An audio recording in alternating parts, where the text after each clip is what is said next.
I would like to call the School Plan and Planning Committee meeting to order September 7th at 6:30 p.m. We do have a quorum. And the first item is, or the next item I should say, is acceptance of our June 8th meeting minutes. Can I get a motion? So moved. Second? Second. Thank you. Any corrections, updates to the minutes? Are we good? All in favor? Aye. Thank you. Next, I will pass it over to Dr. Sunday to introduce our presenter for today. Thank you.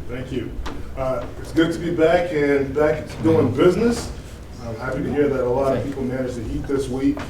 I think there is value, before I introduce our presenter and our speaker, I think there's value in creating some level of context around today's presentation and the work and the conversations that have been happening over the last couple of years. When I first joined the district, I spent a lot of time speaking with folks across the community, town leaders, parents, teachers, administrators. And the one thing that came away from me from those conversations quite consistently was this topic of redistricting, okay? So I did have a conversation with the board, and last year I told them that at some point we would have to revisit this in the spring. We initiated the process, and as we began the process, one of the things that we talked about was making sure that this process would be transparent, and as everything else that we do here in the Stratford Public Schools, to the extent possible, include stakeholder voice, okay? So we're happy about the process that we're about to initiate here.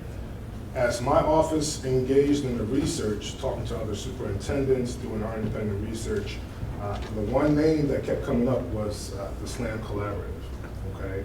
So we initiated discussions with them last spring, and myself, Pam, Rich Ruggiero, were simply blown away by the level of sophistication that they engage with their work.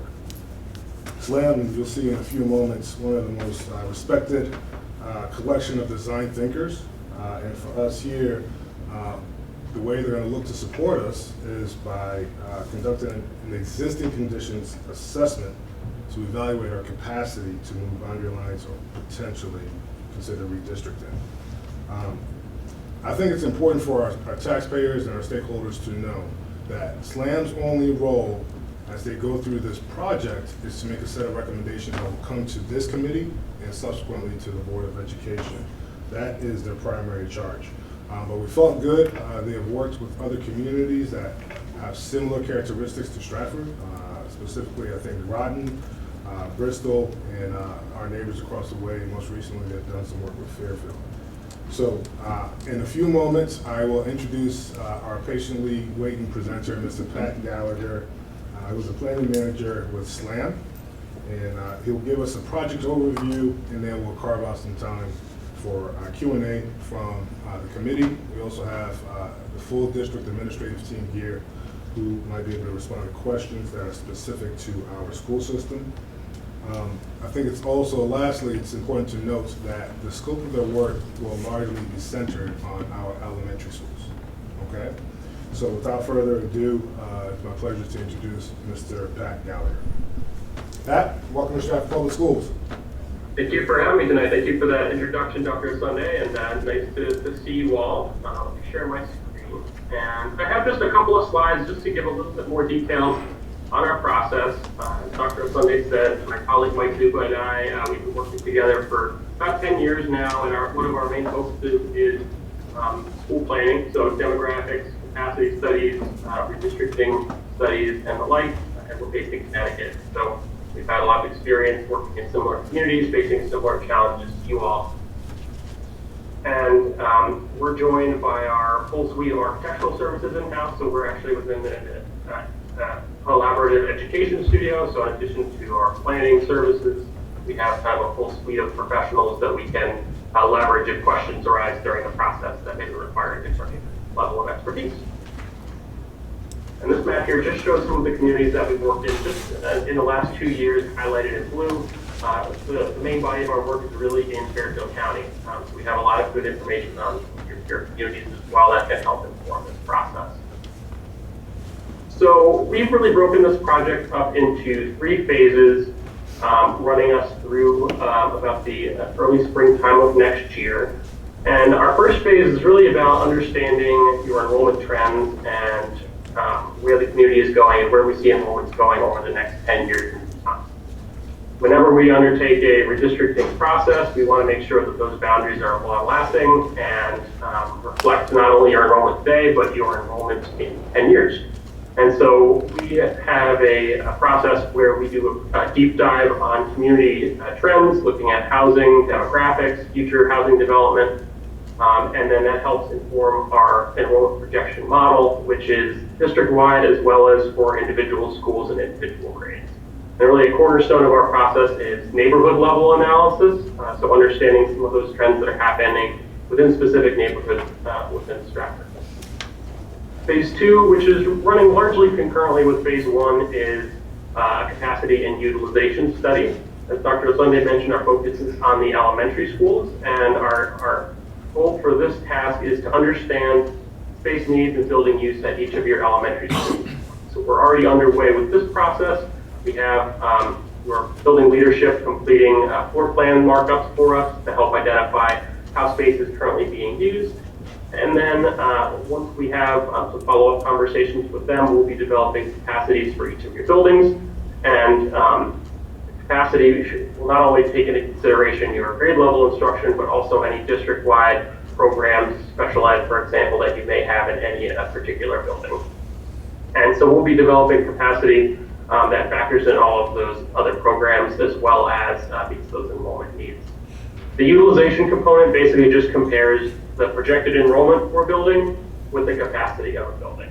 And that will help provide us with some information that we can use in the redistricting process. So it'll help us understand if any facilities have some space available, other facilities may be a little bit more overutilized, so that will help inform our phase 3 work.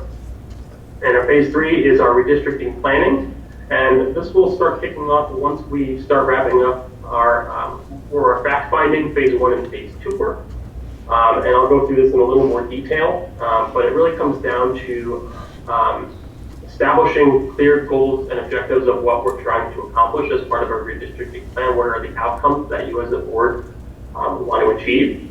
And then that then provides us with kind of the guardrails of the process as we develop scenarios and refine it over the coming months, ultimately leading to more adoption and an implementation phase.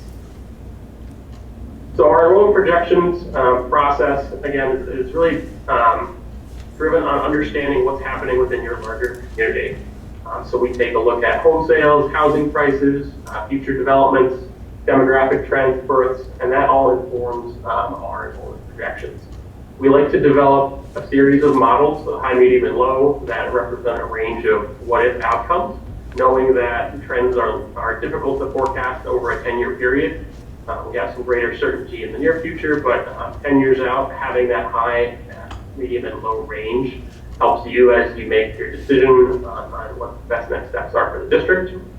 And then we also prepare by school projections as well, which I have highlighted as an example table here at the bottom, where we can look at what the peak enrollments are going to be over the 10-year period and compare that to the space within your buildings. Moving on to phase 2 is really, again, focused on how you use space within your buildings.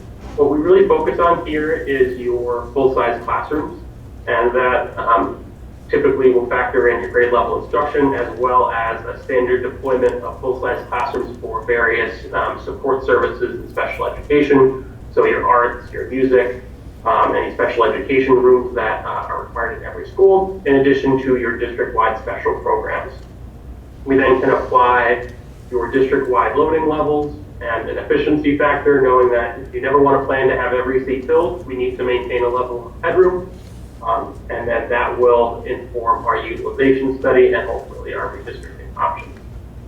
So here just showing some examples of a similar process we did in Avon just earlier here, where we inventoried all of their facilities, and focusing again on the total full-size classrooms, and then those classrooms that can be used to support grade level instruction, ultimately feeding into our capacity for the building. In this particular case, what we found is that they had overuse at one elementary school in particular and some space at another. Ultimately, this was just kind of an initial planning tool for them to start to discuss next steps. But you can see here, when we start to have a disparity in building usage between different facilities, that can help inform our redistricting process, as we may need to shift students from a building with higher utilization to those seats that are available in a facility with some available space. So phase 3, again, gets into our redistricting process, and in our experience, a successful process has clear goals and criteria that are guiding the process. And we have some examples, just 2 here in the presentation, but we've also shared some more examples with Dr. Sunday of some goals and guiding criteria that we've used in other communities. And this just sets the guide rails for us as your consultants. If we know specifically what you're trying to accomplish, that ensures that any of the scenarios that we develop are best meeting what you're trying to accomplish.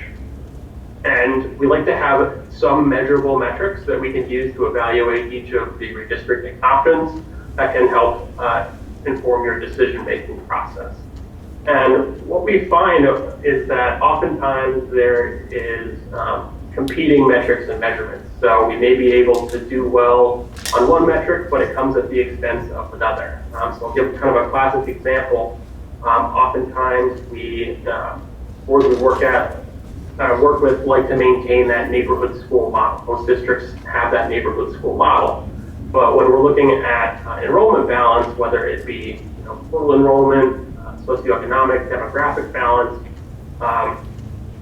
neighborhoods within your community may not provide that demographic balance. So there's kind of a push and pull between those criteria. And so in addition to developing the criteria, we like to know a prioritization. What are the main things we're trying to achieve and what is most important. And once we have those established, we can start to develop some metrics and measurements as well as maps of different options. This is an iterative process for us. So we leverage our enrollment management system, which is a GIS-based map platform where we map your student enrollments over the last several years. And that lets us develop conceptual maps, assign students to those conceptual maps, and see what enrollment would have looked like and what your metrics would have looked like had that been in place. And that, again, helps us in our evaluation process and looking at how well a scenario would have met the goals and metrics that you've established. And once we look at some initial ideas, there's ultimately a refinement process where once the board selects a preferred option or approach, we can take a little bit deeper of a dive at refining any components of that option. So this is just an example of some of the work we've been doing at Fairfield, where they are trying to achieve several different goals, racial balance being the mandated objective from the state, to come up with a compliance plan, but they also had a range of other criteria that informed our process, trying to balance utilization, providing space for special program growth, minimizing impacts to walkers, et cetera. And this process, really again, I think highlights some of the give and take between the various criteria. You'll notice on this little matrix we have here, no option scores perfect in any one criteria. And so over the course of our option development, we may show you an option that does well in one regard, but doesn't do well in another regard. So that'll spark that conversation with the board on priorities. And so really the next steps in our process while we're undertaking our existing conditions and enrollment projections work is have you all establish those guardrails for us as your consultant. So define those goals and guiding criteria to really show us what's the overarching goal, what are you trying to achieve, and that way when we start putting pen to paper, we know clearly what outcome you're trying to strive for. And so typically we recommend that an overarching goal be limited to 1 or 2 top priorities, and then guiding criteria being some of those metrics and measurables that would be nice to achieve, but knowing that there's some give and take within any given one. and getting consensus from you as a board before we start putting pen to paper, I think will help ensure that we have that guidance we need to run a smooth and transparent process. And I can turn it back to Dr. Osunde if he wants to talk a little bit more about how he uses that process. Thank you, Pat. If you don't mind, we're gonna open up the floor for some questions. But if you can, I'm gonna ask you to go to slide number 3, that timeline.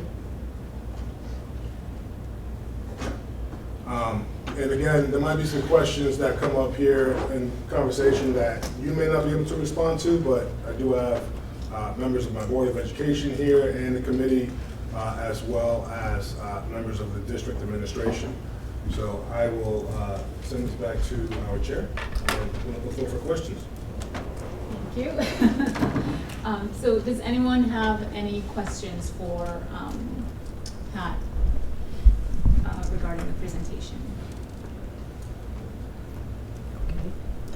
Pat? Pat, I think it was 2019, 2018, there was a study done of enrollment for the town of Stratford. I don't remember the company, maybe somebody else does. Are you aware of that, and are you referring to that at all in your phase 1 enrollment projections? Yes, we are aware of the study. I'll have to see if we have a copy. If not, we can request it from the administrative team. But I believe actually the prior firm that Mike and I were at may have been the company that did it.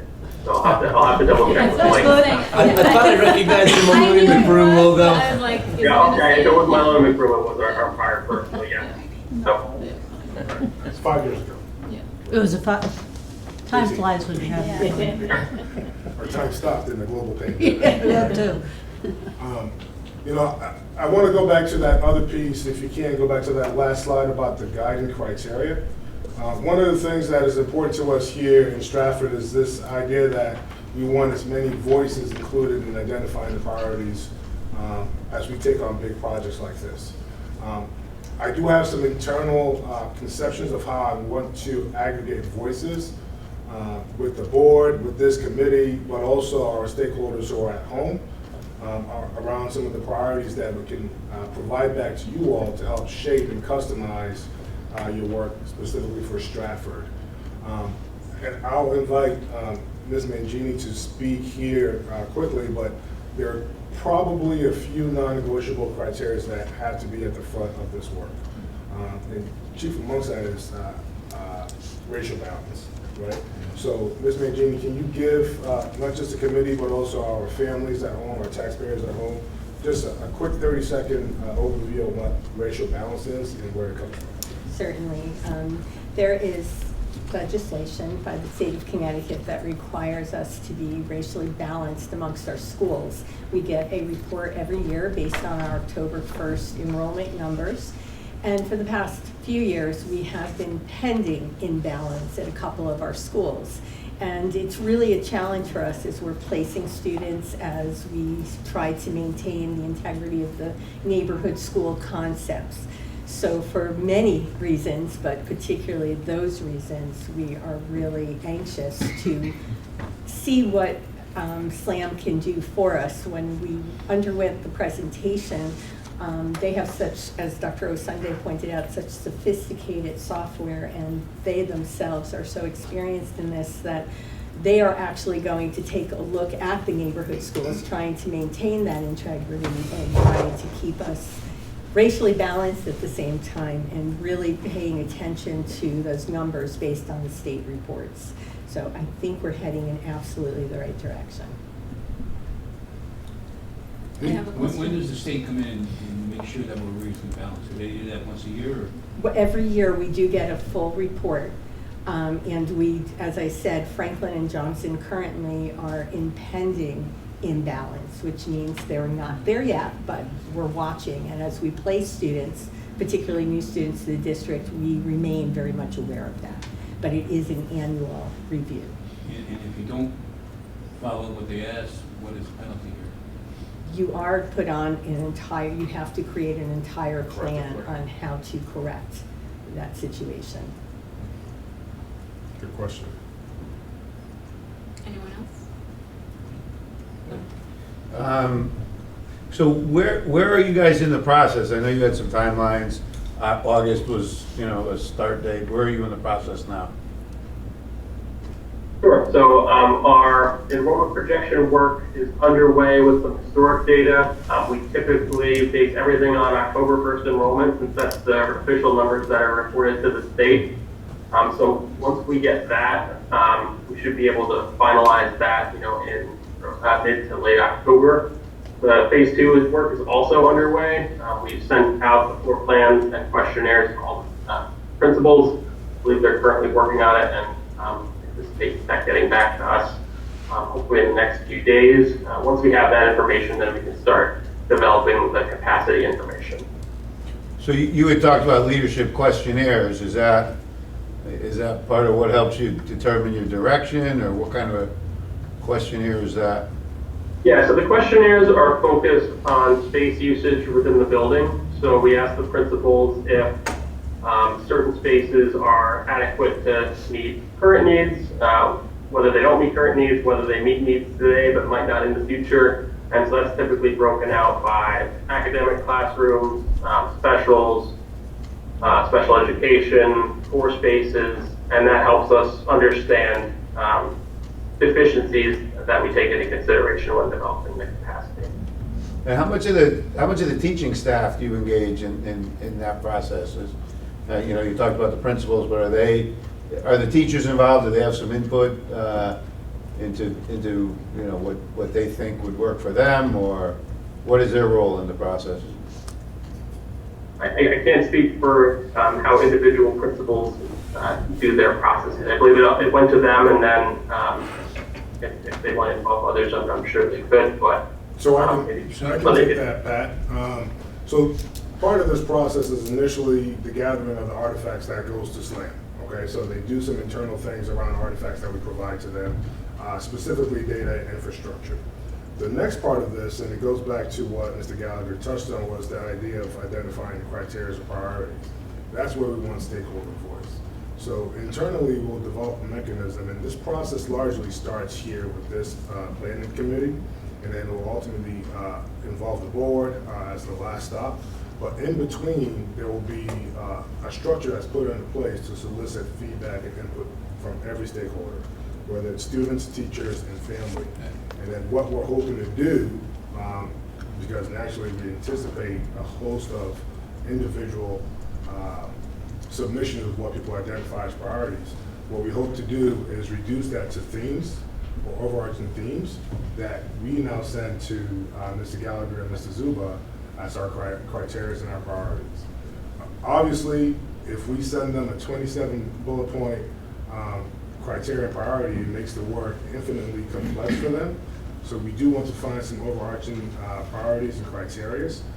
For us here in Stratford, we're recognized as one of the most diverse communities, and certainly school systems in the region and the state. Racial balancing would lead a good amount of that conversation. Economic disparities would also be a huge part of that conversation. We do not want to create a condition where one school on this end of town has 80% or 85% free reduced lunch, and another school might be closer to 25%. So those are the types of variables that we want to see. Transportation has been a recent conversation for us as a board, right? Walkers, those kinds of variables. We have to have common themes that we say are unique to our community that informs how we go about doing the work. The last piece that I would want our stakeholders to put in the front of their thinking around this work is, while we go through this process and SLAM makes some recommendations to this committee, which will now ultimately travel to the board, we're hopeful that we're positioned to take action, okay? But some of those recommendations may position us in a place where we may not have the resources to take action, so we would have to have a more longitudinal plan. But we are actively in a place where we're constructing a way to make sure we gather as much voice as possible, including our teachers. So the first phase is just the principals? because it's more of the technical artifacts. So it's the facility usage, and I see Kristen Dewar here, and I know her and Kate Murphy of Lordship submitted theirs. A few of our other principals have submitted that. It's the infrastructure of our physical buildings.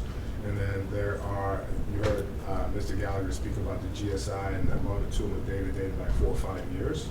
Our enrollment projections against October 1 dates, or other artifacts that they requested as well. All right, I just thought it would be a little better if we had a little more than one person in each school and providing the information. It's the leadership team. Oh, okay. The leadership team All at right. each site. Correct. Go ahead. So I know about a year ago, this board had tried to gather some of that information. We were put on hold, but it seems like, I don't know what the time frame, I don't know what the process is gonna be for gathering this information, but if that's gonna be something that helps guide us in this November stage, I would think we'd wanna start gathering some of that information now, so it can help guide us as we make future decisions, so we can help give them some information. I understand that it's just the physical plant process I think they're going through now, but what is the process for gathering this information from what you call the stakeholders? For the criteria set for what's important for our community. Well, what's it gonna look like? How are we gonna gather that information? I mean, we have teaching staff, we have students, we have parents, we have Board of Ed members, we have this committee. We have council members as well. But how do we go about gathering that information? What's the process? Okay, so right now, surveys will be the primary instrument of which we would use to gather that information. I think when, after we get the survey feedback, what we can do is bring that to focus groups and use that to narrow things down a little bit more. If you take a look at those phases that Mr. Gallagher put on the screen, a lot of those things, the pieces of information that they need to initiate the work are not things that can be generated by stakeholders, right? The primary role of our stakeholders, all those constituents that you just referenced, would be in identifying the aspects of the work in phase 3.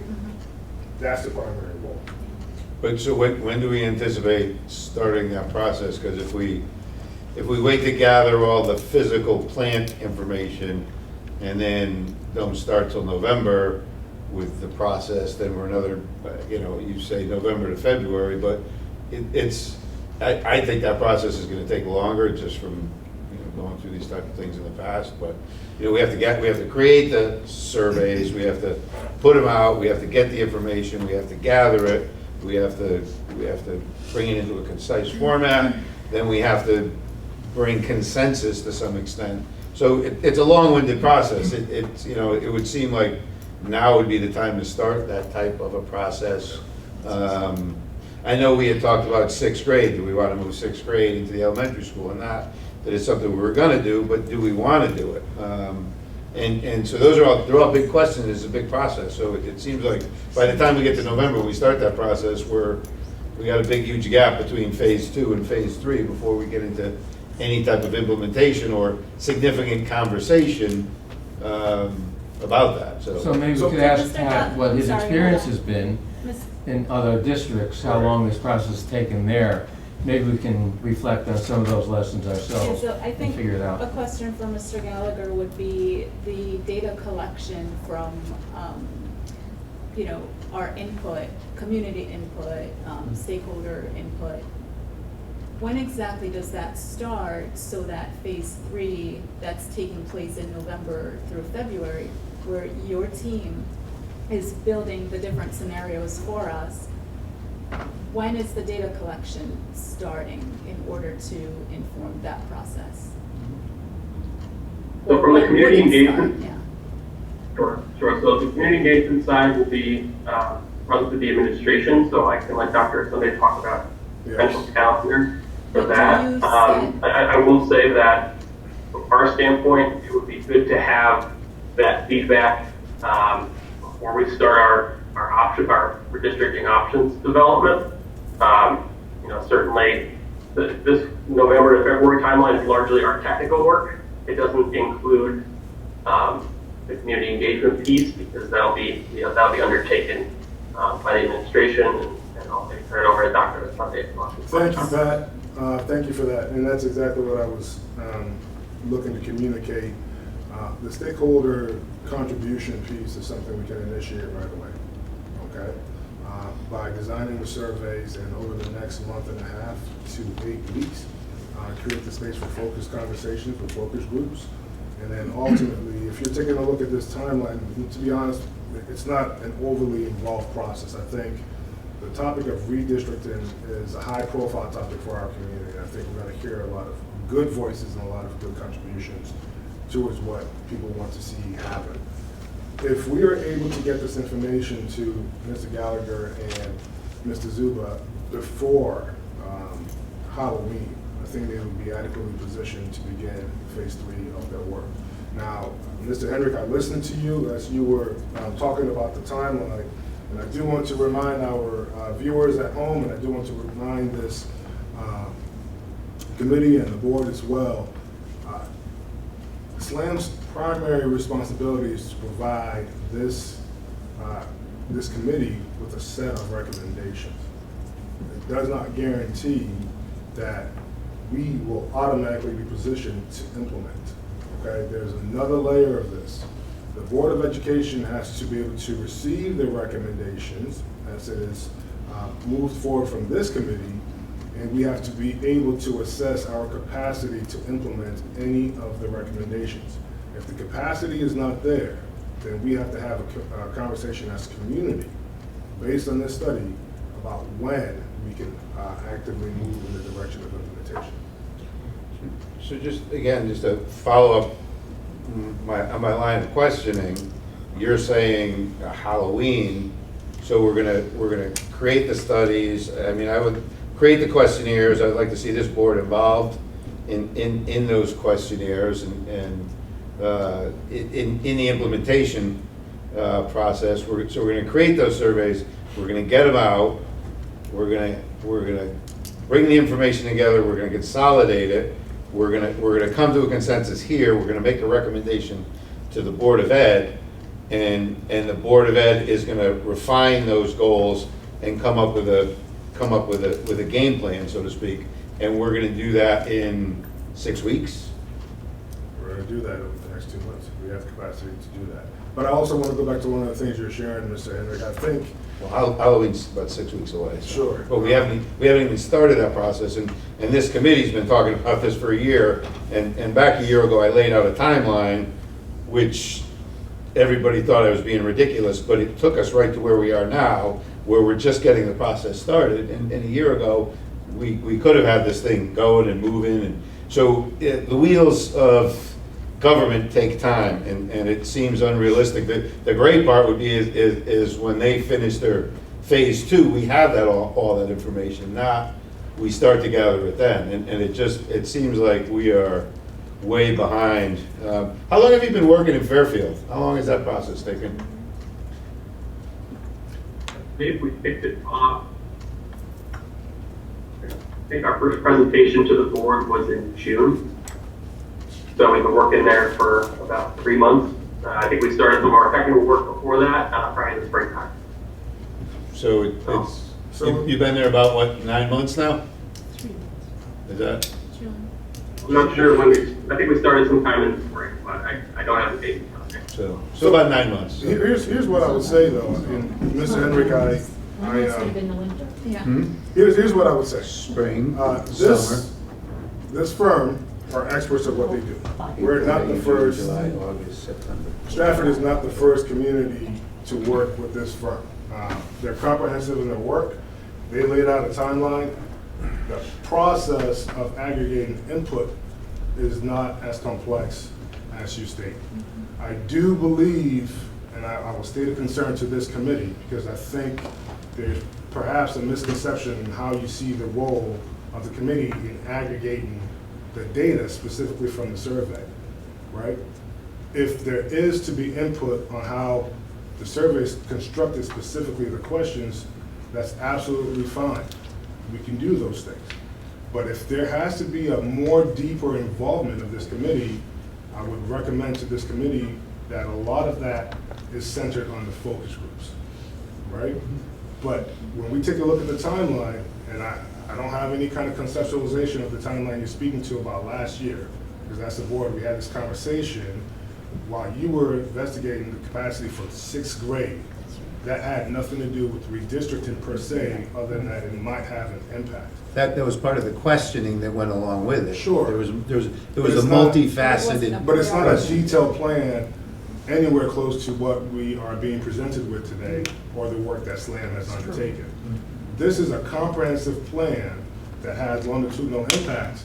The plan has to be agile enough in 5 years, if there are external trends in our community that moves, the plan has to be able to adapt to those things. So community voice will be a huge part of this, and everything we've done since I've been here, we've been very explicit about involving community voice. We've been very explicit about being transparent through this process, whether it was construction of our strategic plan, our district vision, our budget process, and this process will not be any different. I have full confidence, absolute full confidence in the plan that we will put in place to solicit stakeholder voice, not just from town leaders, our professional communities, our families, every subcommittee that we have, and student voice as well. So, Mr. Gallagher, thank you kindly for joining us today. I do have a Well, question. before you dismiss them, some other members I might am have sending this back questions. to the chair. Okay, thank you. I do have a question. And I do have other questions, but. I'll come to you in a minute, Mike. So, Mr. Gallagher, what's been your experience in doing these types of plans where, in terms of creating disruption? So, for example, kids who, let's say, by the time, we get the recommendation, the board put together what the final plan or scenario that we want to implement, or we want to implement would be.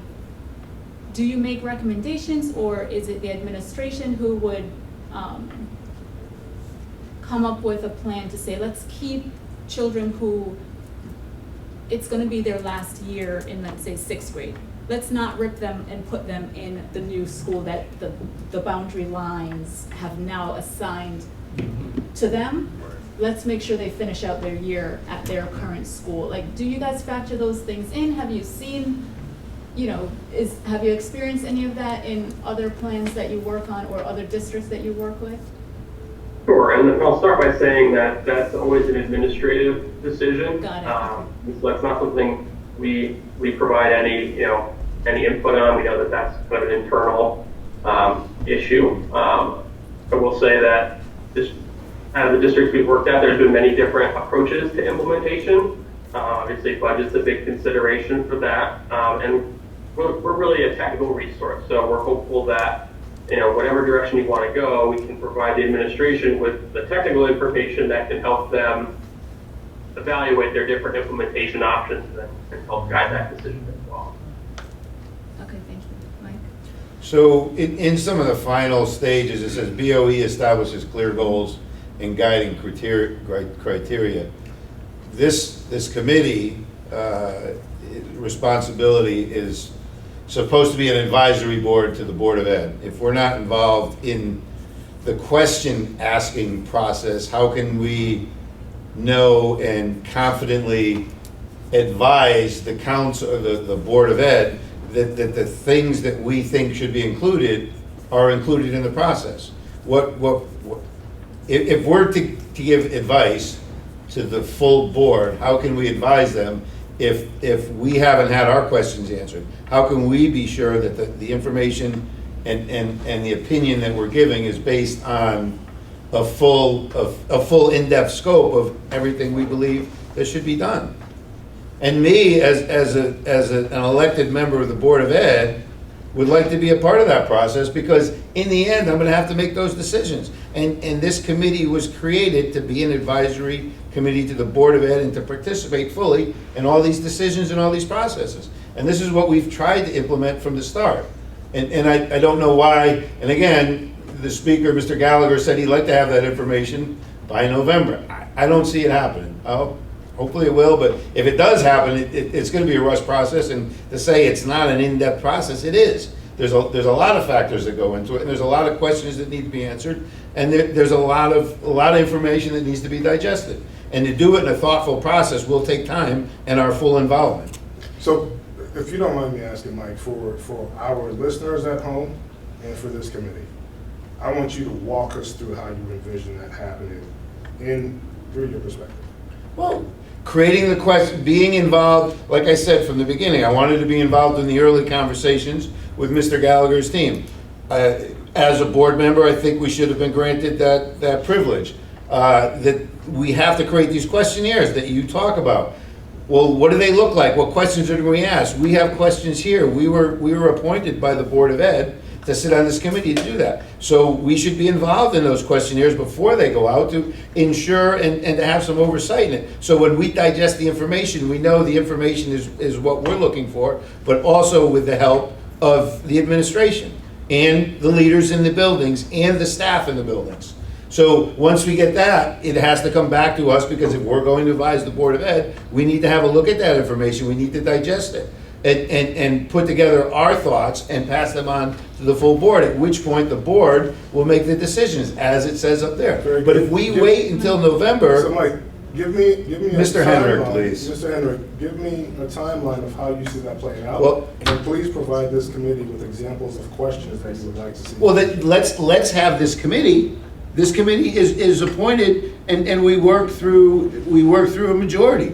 So why doesn't this committee work with you guys to come up with those questions? And as a majority, we put those questions in. That's typically how it works on an elected or an appointed board. Questions are posed, a vote is taken, and the majority of the vote rules the day. So that's how I see it, and that's how I saw it a year ago when we first brought it to the Board of Ed. We wanted to move the process along back then.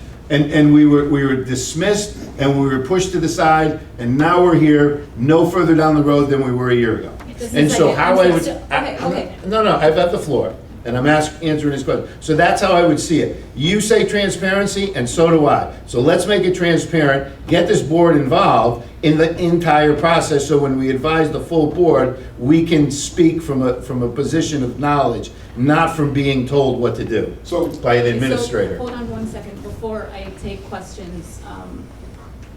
In response to what Mike said, this committee did push to have the redistricting study. Like, we've been saying as a committee that this needs to happen, so we've been pushing. So that's one part where our role did impact, this work coming to fruition.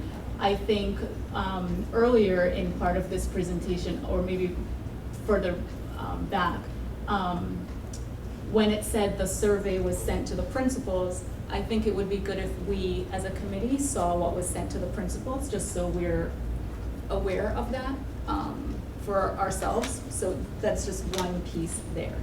But again, just saying, for us to know what was sent out, what was asked of them, I don't see that being a problem. Pat, and then Bonnie.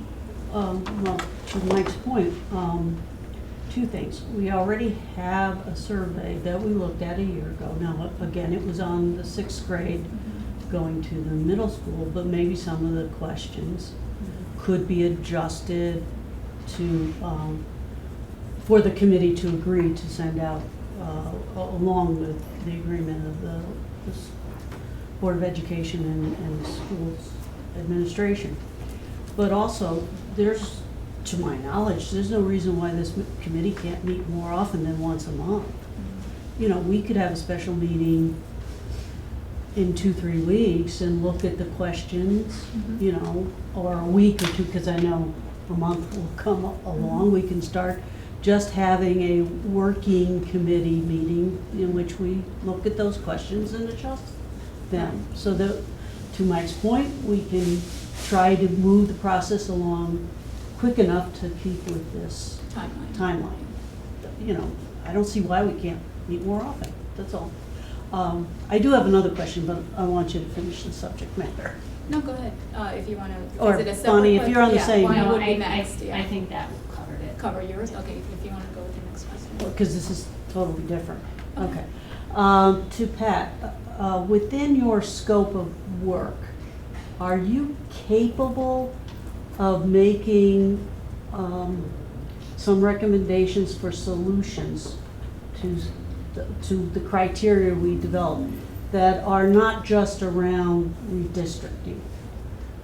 Would you also be able to look at, say, the 6th grade going to the middle school, or building a new school, or, I don't know, something a little out of the box, a little creative, or is it strictly you just do redistricting? Yeah, so that would have to come from the board. We wouldn't come into a community and propose you build a new school. If there's an option that the board has consensus that they want to look at, then we can certainly include that in our option development, but we would not go off and do that on our own without board guidance. So if we set that as well, it's not a criteria because it's a question. You know, we're not saying build a new school, we're just saying, well, based on your redistricting, how would building a new school maybe be the solution to meeting all the other criteria that we've set? Can you do that? So, conversation around building a new school is, I'd say, a separate process in and of itself that, given the timeline for our work, I wouldn't want to run an option on, a very expensive project that we haven't gotten community support input on. So I would say it would be premature as part of our process to run any scenarios on building projects that aren't at least in discussion community-wide and have been discussed and endorsed by the board. Could you look at something like moving the 6th grade? I'm just trying to see where your scope of work can go. It sounds like you're just redistricting and that's it.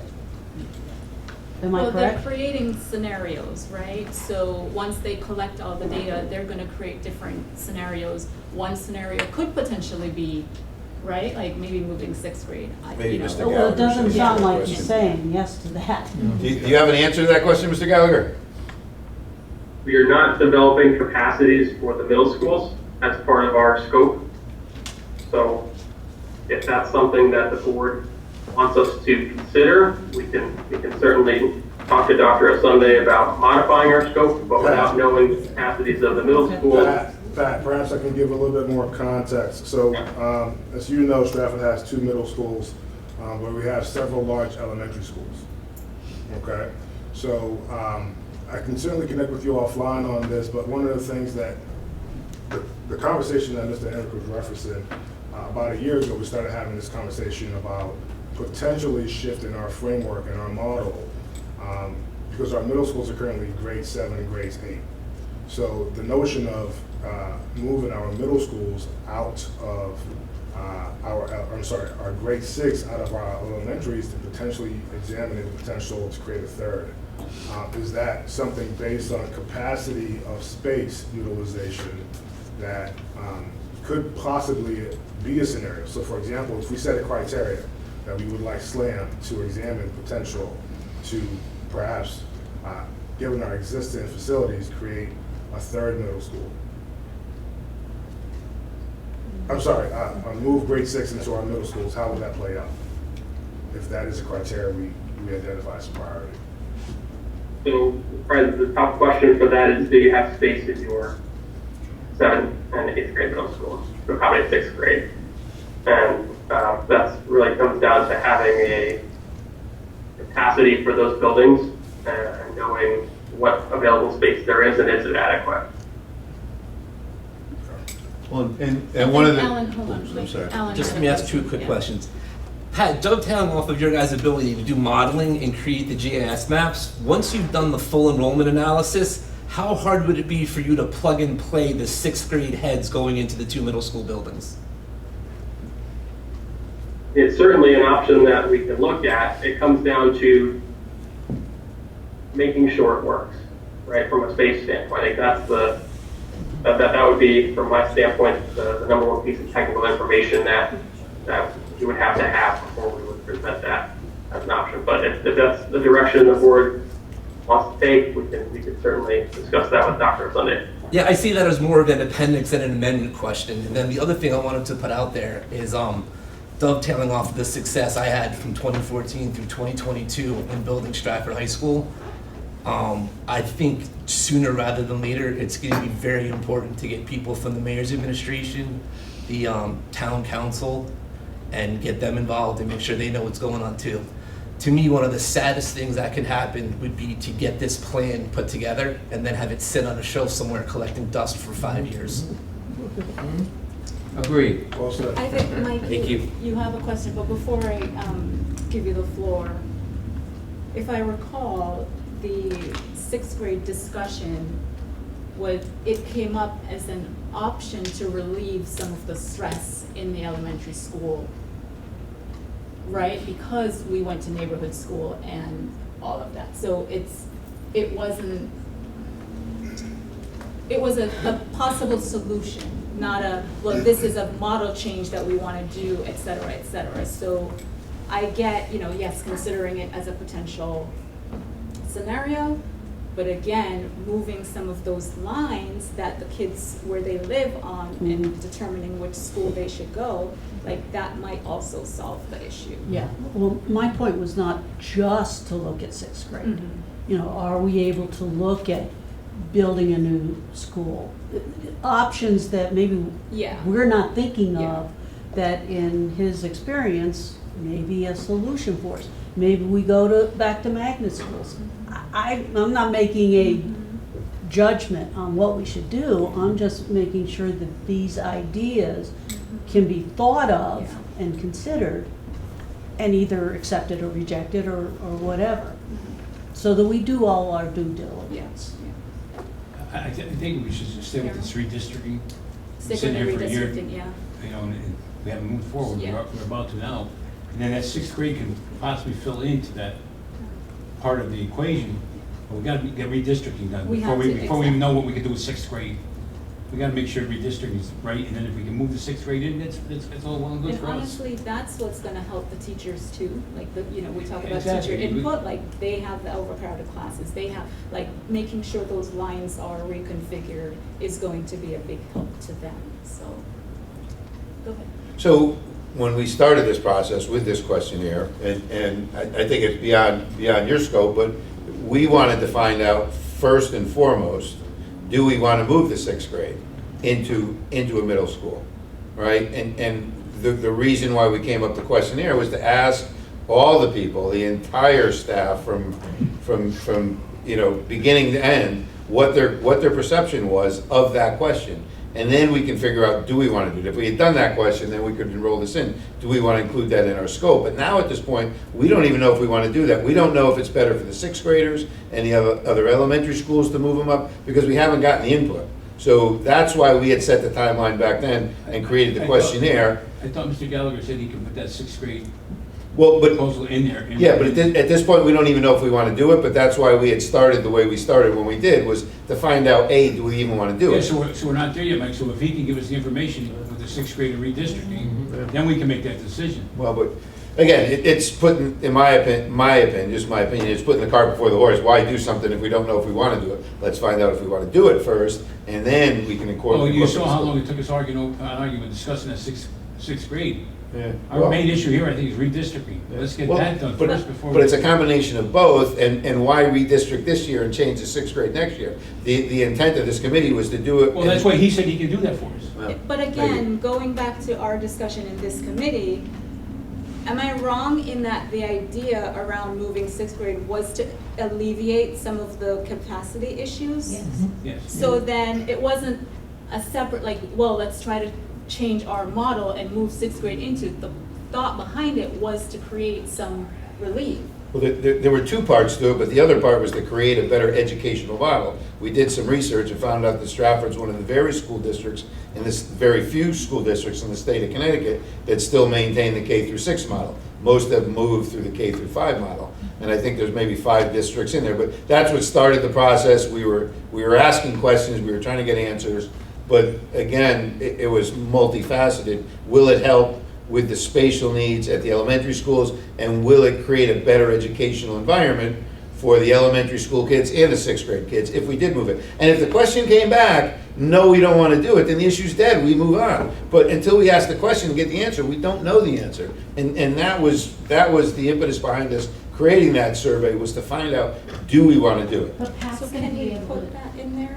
Yeah, So and there is a he's question. already Yeah. saying that the space is really limited, but he'll be able to just flesh that out a little bit more. So if there's no space, then we don't even need to ask the question. But I there, think we're saying at but this some point. of the previous surveys or studies we did showed that there were feasible ways to create the space if needed. You know, some of the earlier studies showed that. It is doable, but if it's gonna create a better educational environment and it's gonna save us money by adding a couple of the trailers or whatever it is we do, or creating a pod or whatever it is, I mean, they've got them at Worcester, they've got them at Lordship, they've got them at Bunnell, we can do that at a fairly reasonable, but so the space isn't necessarily the issue until you know whether or not you wanna do it. Is it doable? Absolutely, anything's doable, but do we wanna do it? And if we don't wanna do it, then let's just move on, but So. anyway, I'm just gonna stop there. If I can, just maybe make this a little bit more practical. The research was useful, okay? But there is no research that suggests that the current framework that we have is, I'm talking about research, I'm not talking about outcomes, is ineffective, okay? If you take a look at the state, there's somewhere around a 50-50 or 60-40 mix in that K-6 structure or that 6-7-8 structure. What is important for this committee to know and for our stakeholders to know is that both of our middle schools are near capacity. And right now, our grade 6 across the district has almost 500 kids. So unless we can envision moving 500 kids into Worcester and Flood, the capacity to move grade 6 is probably not a deeper conversation as most people think. Unless there are ancillary suggestions such as modulars, which will require resources and investment. Which, yes, and again, until we get that answer, but again, you compared it to the results, but like our reading program, we thought our results were on task until we dug in and got the answers and realized our reading program was not up to task, but it was mandated by the state. I'm just trying to get answers. That's all I'm Mr. trying to Santel? do, so we can make intelligent decisions. And every time we ask questions, roadblocks are put up, so. Mr. Santek? What I see here is finally a process to bring all the data that we've been collecting over 5 years together in some concise form so that we can have the information go out to all of us and to the community and everybody else in a transparent way. I really like what I'm hearing right now. And as far as the time frame, well, there are lots of things that could happen in between. But I think we can get this done fairly quickly. And I think we can involve enough people so that it doesn't become a panic situation. Oh, here we go again, right? Our kids have been moved before and then they've been moved again. Here we go again. As long as this transparent process is out there for everyone, I'm real comfortable with it, personally. Thank you. Anyone else? Questions? Comments? All right. Mr. Gallagher, thank you very much for your guidance and this overview on the project. We will certainly be in touch as we hear more from our community. Okay? Thank you. Have a good night. Thank you. Nice meeting everybody. Moving along on our agenda, facilities update from Mr. Ruggiero. Sure. So this year, the start of school was on par. Everything went smooth. Openings, no issues. I want to just start off and say also, our custodian team did a great job this summer getting all the schools together. With all the construction that was going on in a lot of the buildings, Johnson, Bunnell, they managed to get everything cleaned up, ready to go for opening day. AC units were almost done with the install. They boomed up one on Wilcoxon today, so the cafeteria will be nice and cool. Tomorrow they'll be back to get it fired up. Lordship now has air conditioning in their library, so I know that woman's very happy. Again, Johnson floors look great. I don't know if anybody's had a chance to take a look at them. They did a bang-up job. Really came out nice. Bunnell, same thing. the front office, the town guys made some nice laminate counters to go in the front. They did a really good job with that. They did a lot of work for us too in and out, in classrooms too. We needed the work put in. They did a great job for us all summer. The town really did a good job with a lot of stuff, fixed a lot of problems that we had. The old honey spot, we're on point, we're almost done. Maybe we can even take a ride over there one day if you want to take a look at it now. I'll wait till all the pads are put in, And it lights cools- are in. And it cools down a little. Yeah. Yes, it's a little bit warm in there. But we did actually open up for the IP side on opening day in the portable there, so we're in there operating every day. Again, it's been a really busy summer. I wish July and August had a little bit more time. But we managed to get everybody in. You know, we had a great summer. So I noticed at Worcester, they still have some of the yellow rails up around the roof. They're there now installing the solar.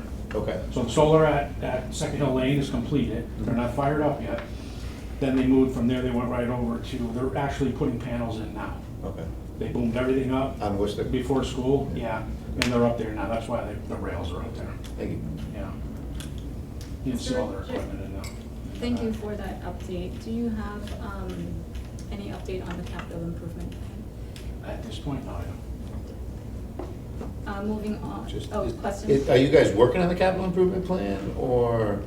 That usually begins around early October because Yeah. Rich has to meet with each of the building principals, and we certainly don't want to put anything else on them Well, the that was first couple of something weeks. we were also talking of school. about, yeah. Yep. Thank you. Okay, moving over to Mr. Llewellyn for building needs update. So, building needs is met kind of lightly, over the summer, but, anything that's been needed in terms of, getting change orders and/or, items related to asbestos abatement and the flooring work was approved and moved forward.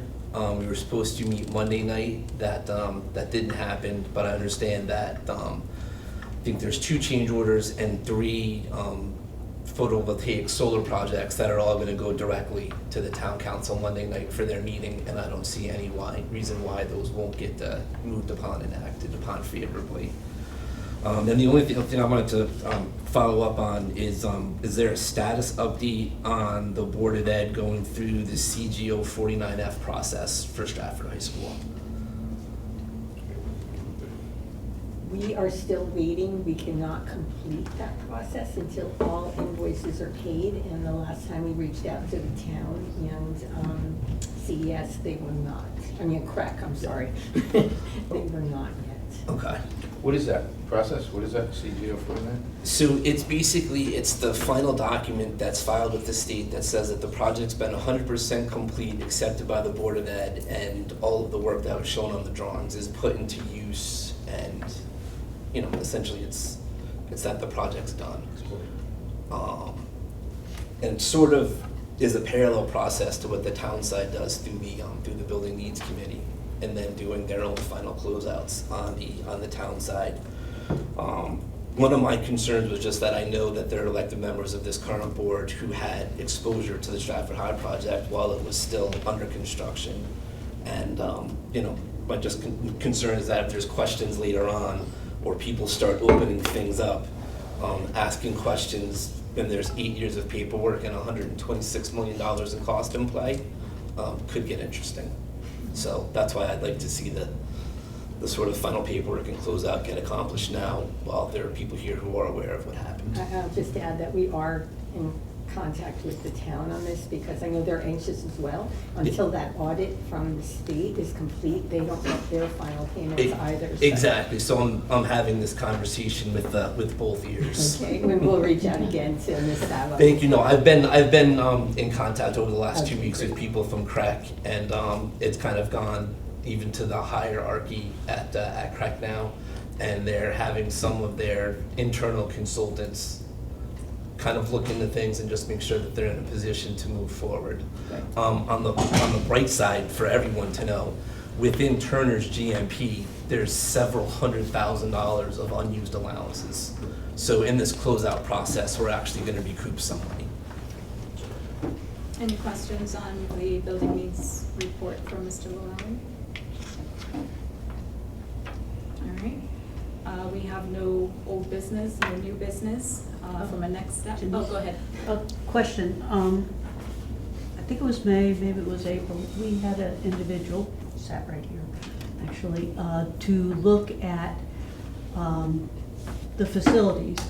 And specifically, we started a conversation about Bunnell High School and renovations to Bunnell High School, as well as the possibility of Bunnell High School becoming the one high school in town, whether it be called Bunnell or Stratford Bunnell, whatever. Where does that stand? Because he was gonna look at some of that. No, I think if I recall, what's his name? Brian The architect, Snyder? Brian, yeah. That's it. He Could be had, his name.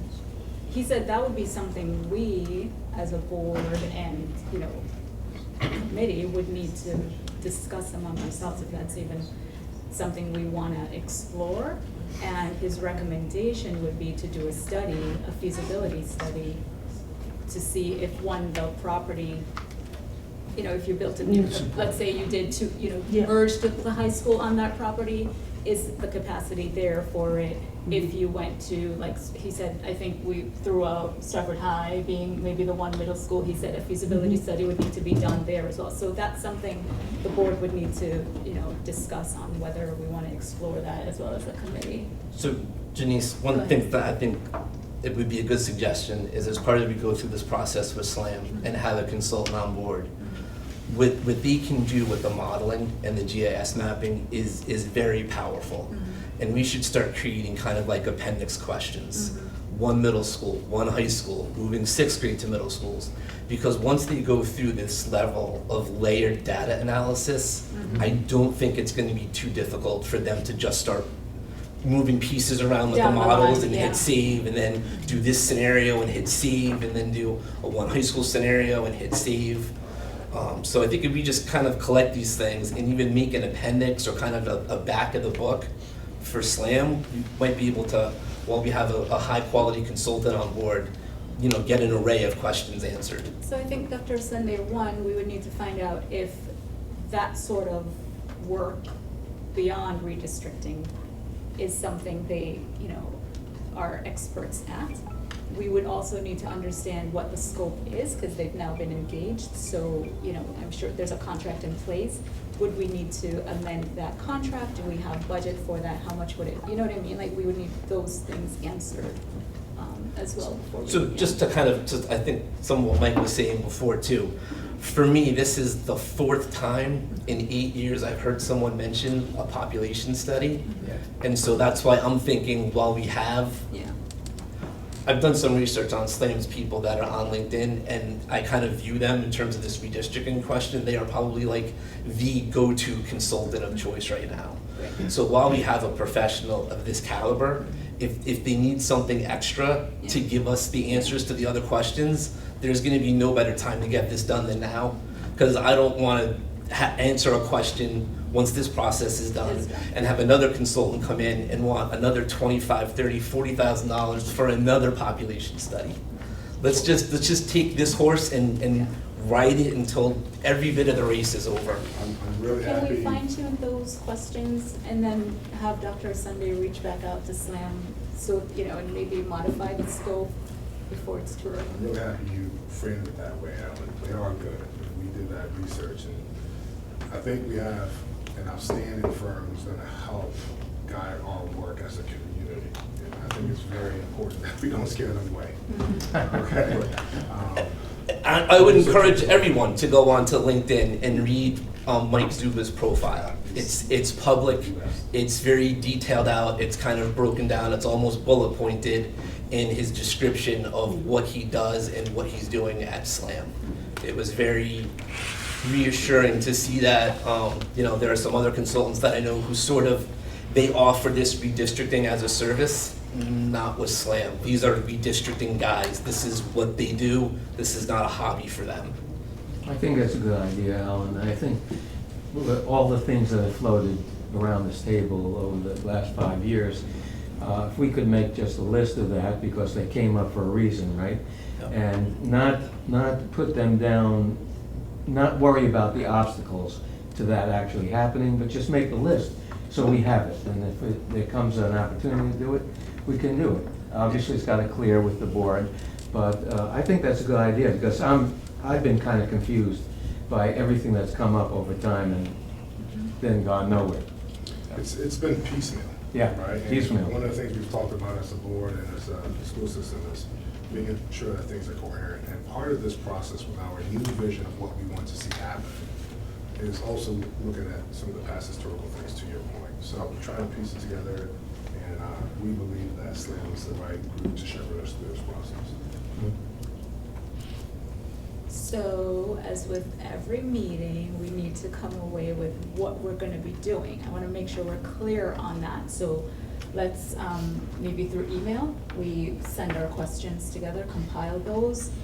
We will share them with you, and you give us update on sharing that with SLAM for consideration, maybe modify the scope of work. And then I think it's, Okay. as part of the next steps, I think we should have, I know Pat made a suggestion about meeting perhaps outside of the cadence schedule. Internally, I'll work with my team to engage stakeholders, whether it's through survey or through focus groups, but if there is value in us being outside of the schedule to help shape what that process looks like, then let's stay as chairs. I think that would be great, and I think it would be good if you shared with us in advance what the survey to the stakeholders would be, and also what was already sent to the principals. Yeah, Yeah. can do that. Any questions? Seeing there's no old business, no new business, our next meeting is Thursday, October 5th. Can I have a motion to adjourn at 7:40? Can I ask one question? Oh, you Yeah. do have Is it. it at 7 or 6:30 from now on? Because it used to be 7, I thought. No, it used to be 6:30. Yeah. What do I know? That's your other committee. Probably right. Oh, good. Can I get a Rotary motion? meeting. Motion to adjourn. Second? Second. Second by Bonnie. Meeting adjourned at 7:42. Thank you, everybody.